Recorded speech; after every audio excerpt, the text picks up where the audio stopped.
Hello, welcome back to my channel. My name is Carly Stevens. This is Carly Stevens Books for all things writing, publishing, and indie author life. And I have the distinct pleasure of speaking to Kameron Clare today.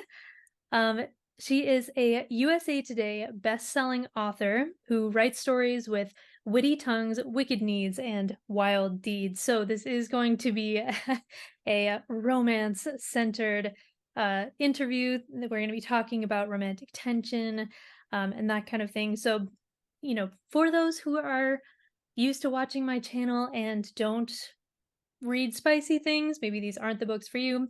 If you do enjoy spicy books, it sounds like these are excellent, but just, reader beware. Her books emphasize strong female leads and the protective alpha males who know how to love and support kick-ass take-charge women. Many of her stories contain military veterans, boss babes, gentle dominant men, and goofy canine hijinks. She is a third-generation Air Force veteran living in Colorado while dreaming about traveling the world. So thank you so much again for being here, Kameron, to talk to me all about romantic tension. Thank you. Thanks for calling me. That was a pleasant surprise to get your email. Yeah, well, it's so fun that we get to reconnect or really connect. I feel like for the first time because we met only very briefly in person that one time. So before we look at the kind of topic that I wanted to focus on today, that romantic tension, can you tell us a little bit about how you started writing? Like, how did you become the writer that you are today? Um, oh, good Lord. So I feel like, I mean, my story is not super different, but I feel like I'm a little bit different only from the perspective of while I was an avid reader when I was a kid, I didn't grow up wanting to be an author. It wasn't even like a thought process for me. Like it wasn't even a thing. And, um, and then, I went through that time phrase, when you're graduating high school and starting your life. I joined the military right out of high school. Like my mom and dad will never see this. So I didn't have anywhere to live. So like I was in the military within weeks Oh, of graduating high school. And so, deploy I every once in a while, when I would deploy, I would become a ravenous reader again, like Anne mm, Rice. I think I went through all the Vampire mm, Chronicles while deployed, stuff like that. So I would glom onto a certain author and just da da da, but still never had an idea of writing myself.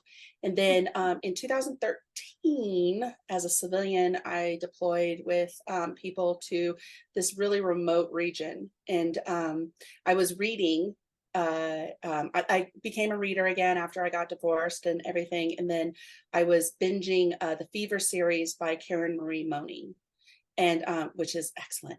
And I was in this very remote, very beautiful, picturesque, but very remote place in the Arctic Circle. And so, and wow. my job there was legit to babysit really smart people.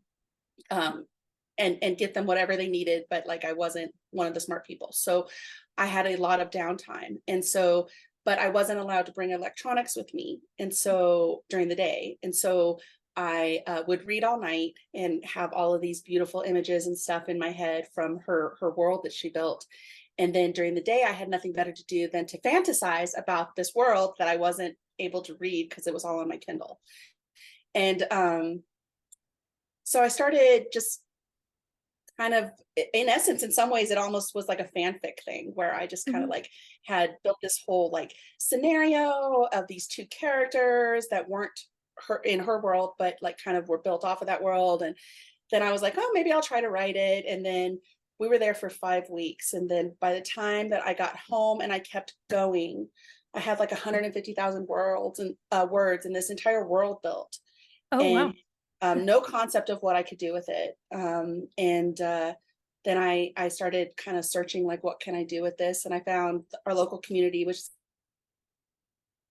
I met you, Pikes Peak Writers, Mhm, kind of got in that world. And then, learned how everything I had written was pretty much wrong, from the perspective of, POV and sentence structure and all of that stuff. Um, but yeah, I just kind of, that's how I started. So I didn't start until I was in my I mean, I don't want to say because now I'm going to tell you my age, but in essence, like late 30s, early 40s. I didn't start writing until then. So it turns out that I was writing before that, but I never had the idea of becoming an author. Mm. So yeah, I started in 2013, wrote a bunch of stuff, didn't publish until 18, and then really did not start the train that I'm on right now until March 25th, 2021. Oh my goodness, that's much more recent than I thought. When you said 2013, I thought, "Oh, okay, you probably got in on some of that early Kindle gold rush and you've just been building from there." Wow, okay, well, that makes your achievements even, that much more impressive that you have a career that spans what year is this then? Only the 2023. 5th Yeah. year? Yeah, I'm two and Um, a half year. I'm technically 2.5 years into the the Insta-Love novella lengths that I have out. So of the approximately 50 titles I have, three of them were published 2018 into 2019, rapid released. And then the rest of them have been since March 21st or March 25th, 2021. wow, wow, okay, well, that's incredible. So what is it that drew you to romance? Was it just because it was what you read primarily? Is there some level of escapism?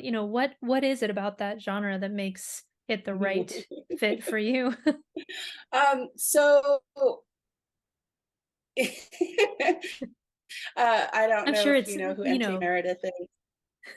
No, it's really multifaceted, funny. but So it goes back to Pikes Peak writers, right? So, Mhm. like I said, I wrote this world, and the Fever series by Karen Moning is, I mean, it's paranormal romance, and honestly, I would say it's urban fantasy more than paranormal romance, but it's hot.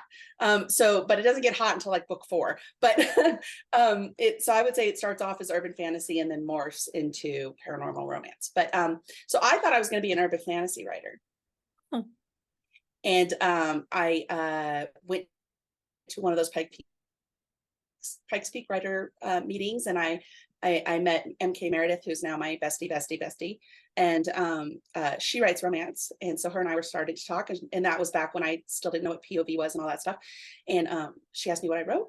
I said I think it's urban fantasy, and she said, and then I told her a little bit about it, and she's like, "Are you sure it's not romance?"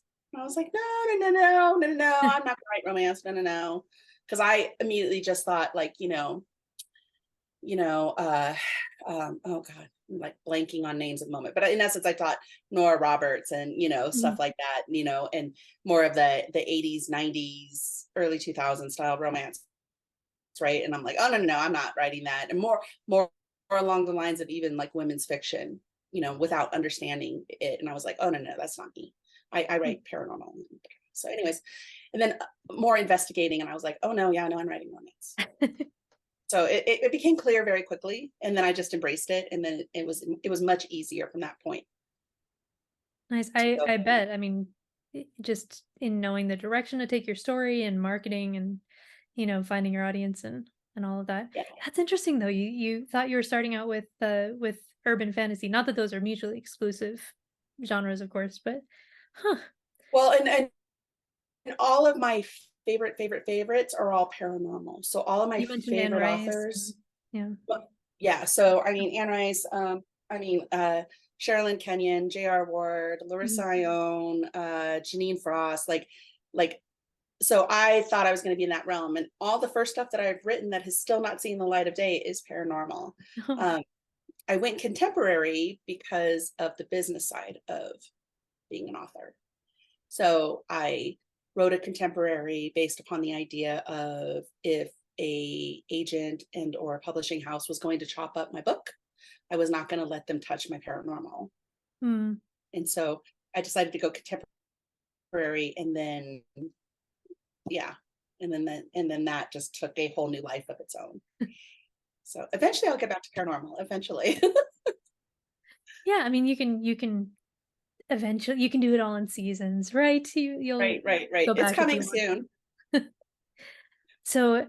So I have questions. I have questions about this creating romantic tension that readers just devour. How do you get people to really ship a couple? So, I was wondering how do you what are some ways that you show that your main characters are a good fit for each other? Whether it's a slow burn or an insta love, like what are some of those things that you tend to use to show that they do belong together? Do you have any ways of approaching that? Yeah, so a lot of times, whatever insecurity one character is going to have, the other character either has it or has experienced it and understands Mm. how to identify and combat it. So a lot of my stuff, because it is insta love and because they are shorter length, I'm fairly low angst. Like, I don't have time. I don't got time for all that. And I actually joke a lot too with my readers that, like, I write low angst because I, as an individual in reality, would never put up with that crap. So I really don't want to put my characters through it, right? Like that whole back and forth, he said, she said, back and forth. Blah, blah, blah. So, um, so a lot of times, in order to like make them, know that they are meant to be with each other, it's because whatever conflict or interpersonal, trauma that they have, the other one can usually identify it, either has experience with it and or understand, like can very easily understand and or soothe it. Even if they don't know that they're soothing it, they know that, they recognize in the other person that they are, uh, gonna not have that trigger happen over and over again. Mm, So like I'm specifically writing one right now, and she just has a huge trigger. Like she is completely closed off from the person, from relationships and stuff like that, because her entire life, every man in her world, from her father all the way through to every boyfriend she's ever had, has been a cheater. And so she mm, just long time ago closed off the opportunity for relationships, so nobody could ever get that close. And he identifies pretty quickly that she's very closed off and that she has severe trust issues. mm. And he identifies ways how they seem to click really easily. It delves into a kink realm, but um, he identifies very quickly how there are ways to temper letting her letting her to start think about things and then pulling her back so that she can just kind of relax and give up some control before she gets too far into her head and starts unraveling. And he can identify that pretty quickly, and Mm. so they just usually can identify those types of things in each other. Okay, yeah, so they can meet each other in their more vulnerable places and really connect on this deeper level, multiple levels. Yes. Nice. Yeah, so sometimes what I've found when I'm writing, even romance as a subplot, I really want these two characters to get together, and sometimes it feels kind of forced. Like, what do you do if you encounter this? Maybe it's just me and this is not a problem you have, but Mhm. how do you troubleshoot a situation where it does kind of feel like you're forcing these characters together and it doesn't have that naturalness? I mean, I think what you've already said is something to think about, but do you have any other ways of dealing with that when there just isn't that natural click that we're looking for? um so I'm like 98% pantser, Okay. uh, um which means that typically my characters just do what they're going to do and I have to follow along. Mm, um Sometimes the situations feel forced, like they don't want to go there, and right. honestly normally I'll just back up and redirect. So um oh, wow. So I mean, are there ever times where the characters, as you're following their lead and all of this, just don't seem to really, like, I don't know, so go usually when with that each other? happens, it's because one of my characters are not getting the resolution that they want. And Mm, so I usually will follow that train. until they get that resolution, and then see what I can do to clean that up to make it a little bit more concise. So like, if they're if their meeting or their coupling is not feeling very natural, typically I haven't found what it is that they have in common, or what it is that Mm. each one individual is lacking. So I haven't identified in essence what their trauma is of to why they're not already in a loving relationship, Mm. so that the other person can somehow help them through that. So typically it just takes me, um, uh, honestly, when I get stuck like that, I normally go for a walk and just talk to my characters while I'm walking the dog. And to try to figure out, like, okay, why are you resistant to this person or this situation, or what is your real problem? And Mm. usually it just figures it out. I know that's a really crappy answer because it doesn't help people that are trying to figure it. There's no formula associated with that. Just I'm a pantser, so it just kind of happens. Yeah, no, I've Yeah, it's not that I was expecting like a one formula fits all exactly. I think that that is great advice, just stepping away. I've definitely solved story problems that way, just letting my subconscious kind of realize what the way forward is. yeah, Um, but yeah, I think it's good advice, really delving into what is it that this character is lacking, what traumas and such do they need to overcome through this relationship, and then just stepping back. No, that's solid advice. I yeah. like it.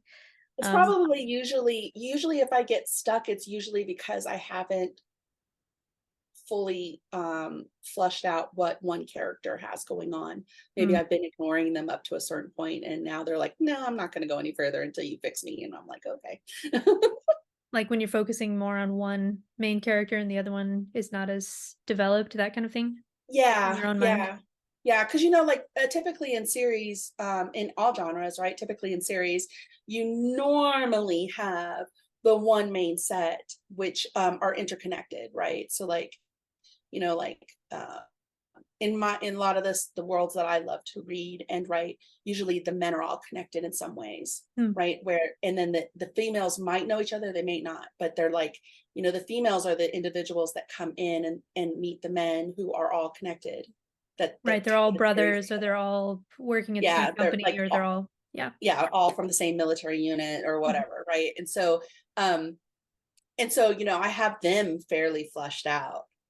And then and for each new book, I'm like, okay, who is she? Right. And then, so a lot of times if there's Mm. any kind of resistance, it's because I haven't fleshed out who she is and where she's coming from. Okay, yeah, that makes a lot of sense.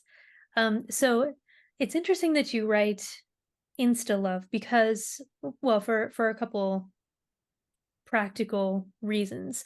A lot of times when I'm reading romance, I'm rooting for this couple. I'm like, okay, get together, kiss or whatever, get to that moment where there's this declaration of love or they fall into each other's arms. And you get that kind of catharsis, happy moment. You all but start your stories in that kind of place. So how do you maintain tension and obstacles and having your readers really root for that next step in their relationship when you start with them, admitting their feelings or getting together or whatever it is. Yeah. So, I mean, from the perspective of insta love, I would say most of my stories start with insta lust and morph into insta Right, love. which makes sense. So it's the love that you're kind of holding on for Well, or past the the declaration of it, right? okay. Yeah. Because they're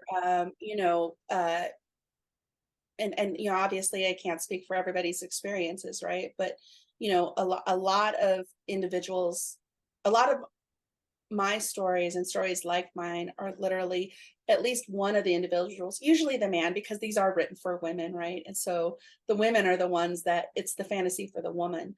Um, is the man is just like immediately like, oh, oh, And then, whether, and it could be physical at first. And then, the first snarky comment out of her face might be just something where he's just, like he just loves that challenge or whatever. So usually it's one of them, are one or both. For the insta lust is usually both of them. And then for the insta love, it's usually one of them just being like, I just know, I've, Mm. there, I have heard in reality many, many times about men talking about when they met their wife, they just knew, they knew, and they don't know how they knew, they just knew. Maybe they were open to love, they were open to the idea of love, they knew it was that time in their life where they were ready for that kind of like next step or stuff. And then they met the one, and they just knew when they met her, and they can't explain why.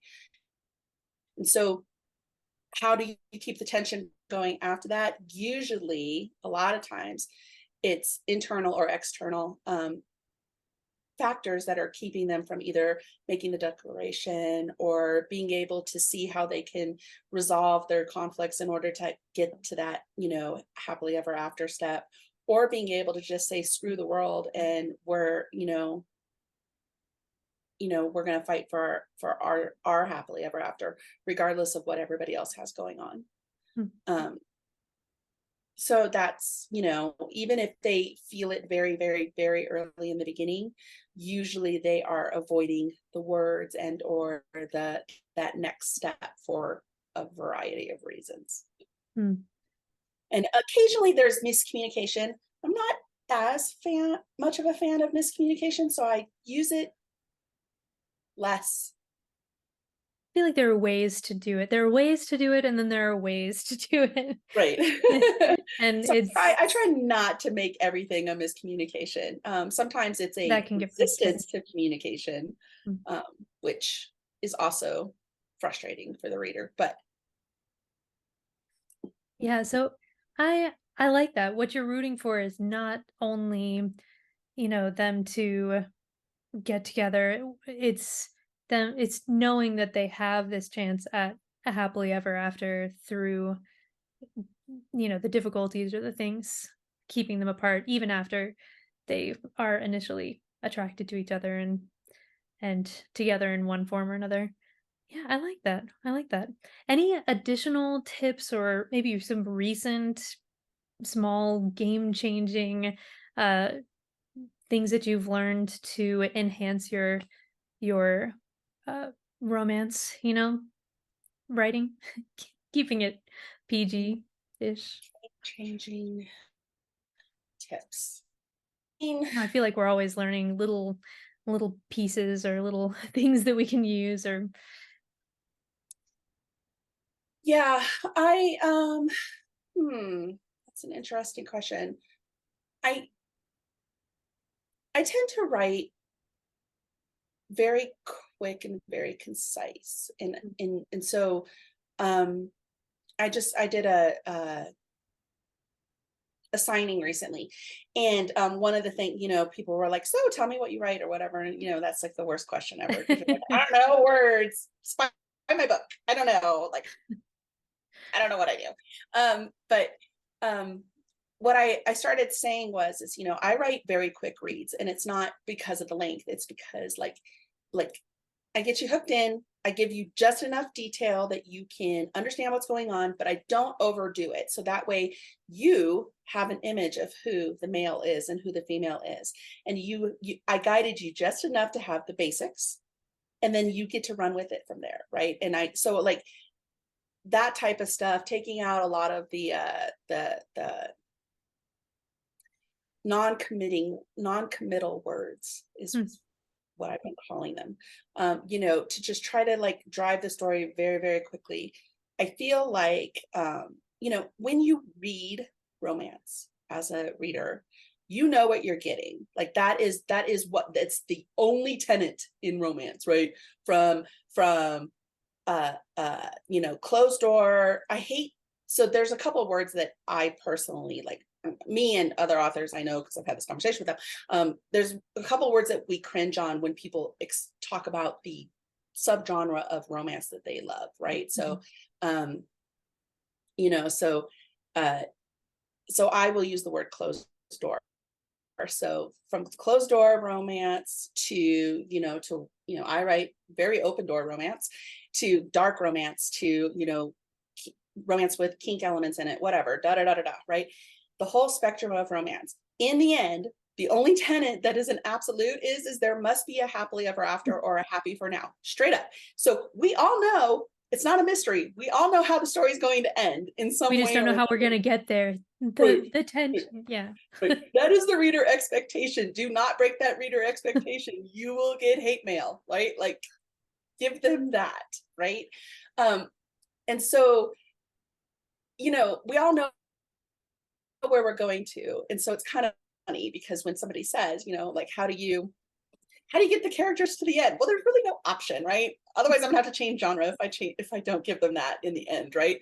So knowing what the and one of the other things I really like is that the end of the story, the happy for now, happily ever after, doesn't necessarily truly have to be the end, right? All that I give you at the very end is that they're together and they're looking forward to the rest of their lives.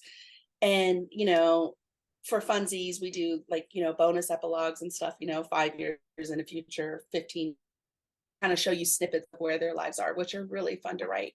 But um, the tension associated with like all the life stuff that we all go through in reality, right? You Mhm. know, kids and life and sicknesses and illnesses and promotions and blah, blah, blah, blah, blah, blah, blah.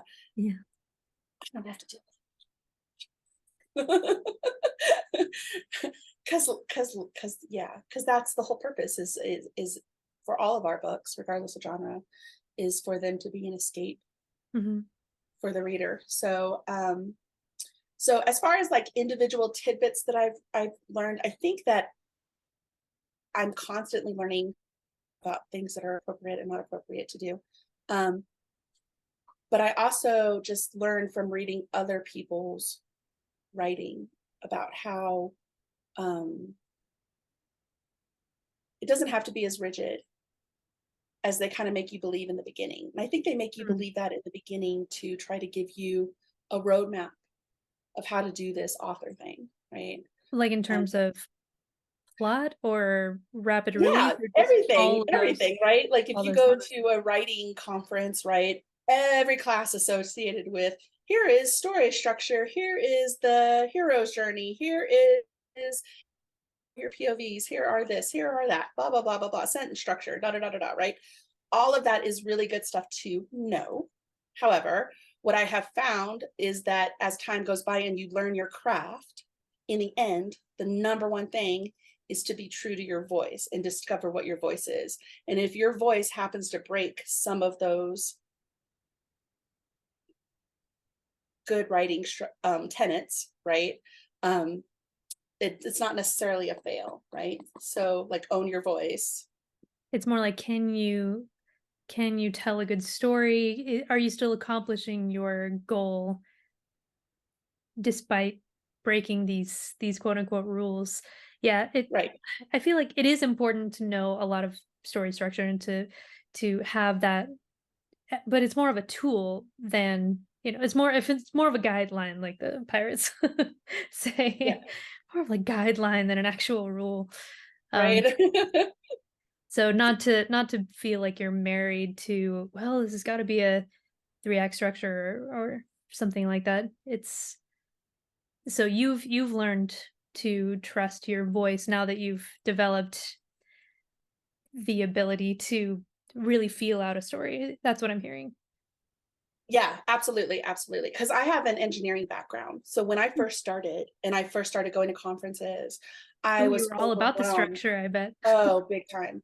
And I attempted Mm. to engineer my writing. I Mm. attempted to use spreadsheets and formulas and all of this stuff Which to be works like, for some people, but yeah, it did not work for me. I definitely am, my brain is totally separated in that realm.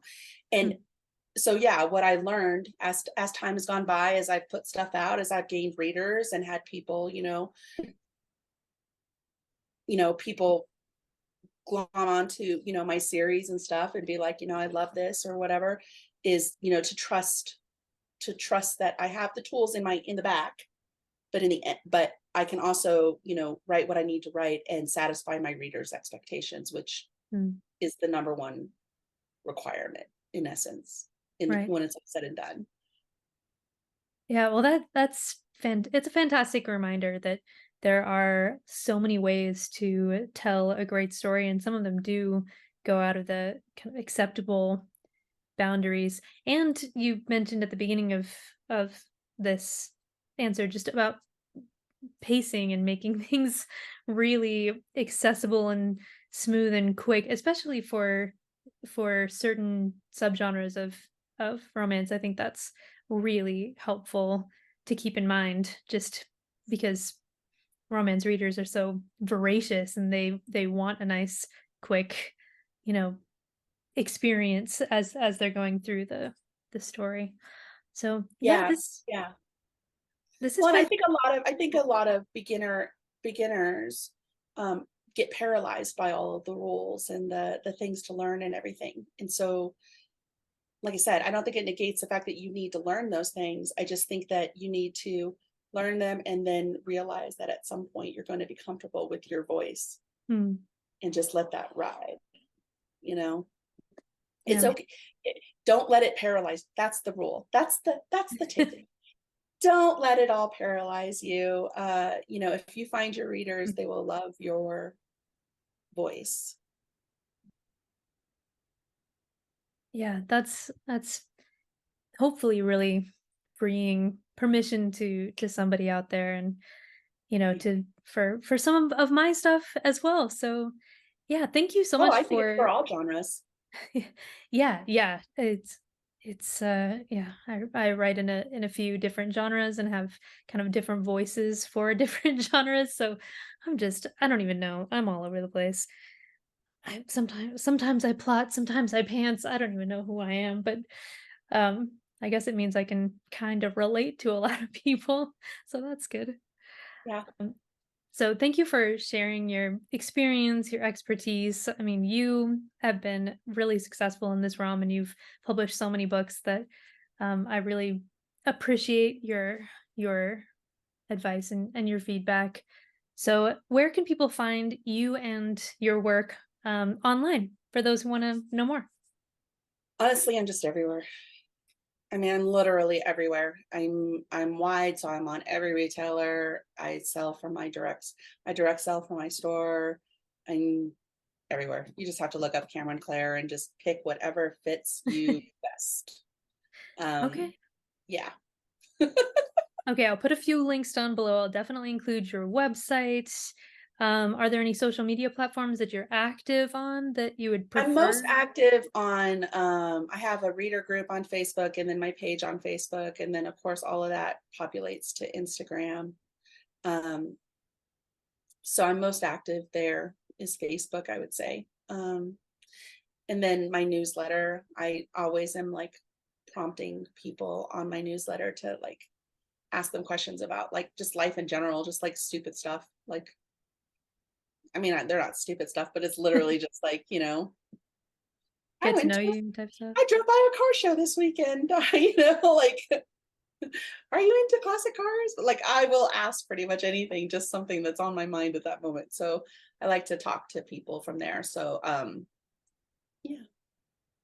Okay. All right, then I'll definitely include links then to the Facebook group and then let people know how they can sign up for your newsletter and kind of get a little more of that like personal look into you and your work. So yeah, once again, thank you so much for being here. For those of you who are watching, make sure to like this video if you like it. Subscribe to this channel for more writing, publishing, indie author life. I do a ton of interviews like this, so if you enjoyed it, then make sure to subscribe to Carly Stevens Books, and I'll see you next week. Bye. Hi.